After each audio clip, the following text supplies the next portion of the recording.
Hi YouTube, welcome to my channel. This is my 2005 Porsche 911 997. In this video I'm going to tell you about my experiences while owning this car. Stay tuned.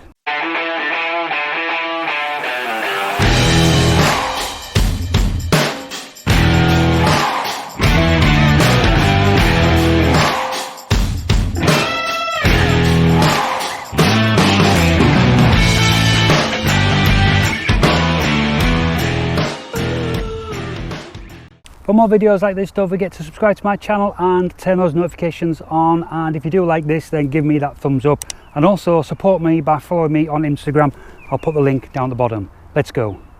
This is my Porsche 911 997.1 2005 Carrera 4S convertible.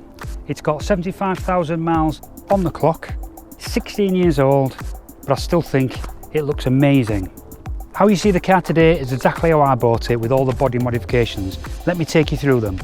This is an original Porsche GT2 front bumper.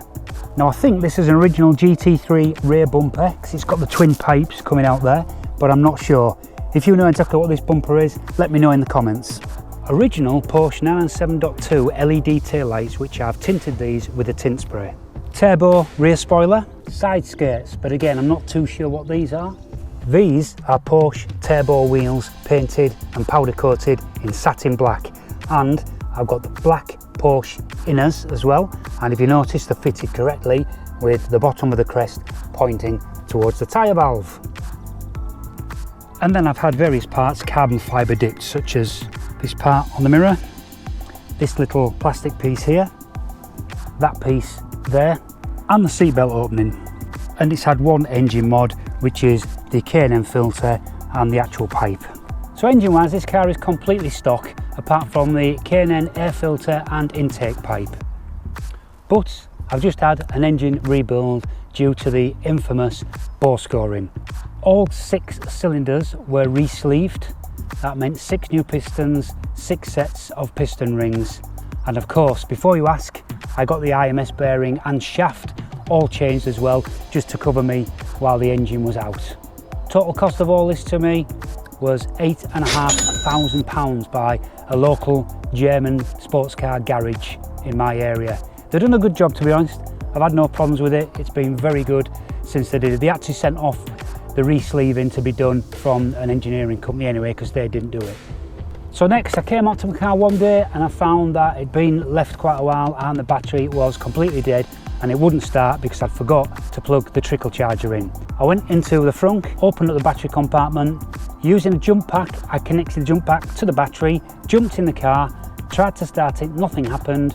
Went back to the jump pack and realised that I'd connected it the wrong way around. I couldn't pull the jump leads off quick enough, which I did. I then charged the battery up correctly. I then put the battery back in the car, tried to start it. The car started, but it was throwing all sorts of error codes. It was not a happy car at all. So again, straight back to the local garage, asking them to fix that, admitting the stupid thing that I had done so that they knew exactly what the issue was. After they'd done a load of testing, a load of ECU resetting and clearing a load of engine codes, then the car came back and it was working okay, thank God.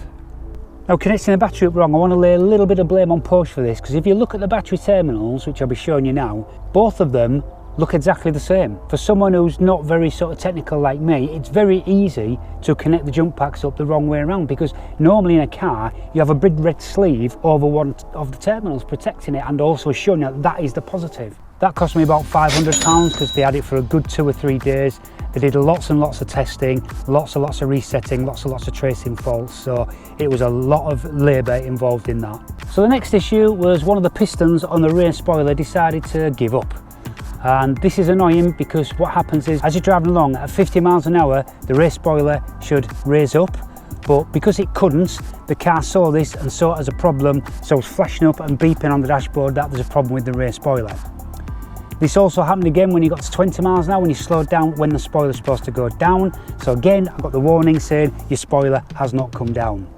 Checking online, these pistons to replace are about £1,000, and at that time I couldn't afford it, so luckily I had a local garage said we'll fix that for you. So they basically lifted the spoiler up and welded it into the upright position for safety, of course, so I've always got the downforce whether I'm going slow or fast.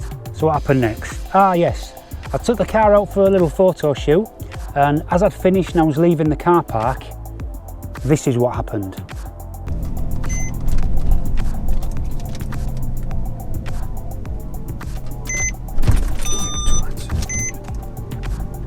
That's weird, right? I didn't understand what was going on. I stopped the car, obviously. It almost stopped itself. I turned the engine off, I put it into neutral, started it up, fired up, no problem, but the gear lever would not come out of park. It was just locked. The car had locked it out and said, I am not letting you put this into gear. Load of warning lights on dashboards, load of beeping, etc. Onto the garage again, give the garage a call, but this time I couldn't move the car, I'm stuck. So they nicely sent out a couple of mechanics out to see me. The mechanics had a look, had a bit of a dig around in the car where it was, said, can't fix this here, can't really see what the problem is, gonna have to get it lifted back to the shop. So we had to get recovery to come and take the car back to the garage for them to have another look at it. And I got the car back from the garage yesterday. Luckily, while the weather's fantastic, I can get out and about in it and hopefully start enjoying it. I'm into this car now for another £9,000 with the engine rebuild and the electronics problem. I haven't had the bill for what they've just did a couple of days ago with the gearbox. I'm hoping that because I've spent a lot of money with this garage, they might say, you know what, just leave it at that. I don't know, but I'll probably get the bill through the post. But I'm expecting, it was a couple of days and I think they replaced the CAN bus cable or something. So we're probably talking 400 to 500 quid there.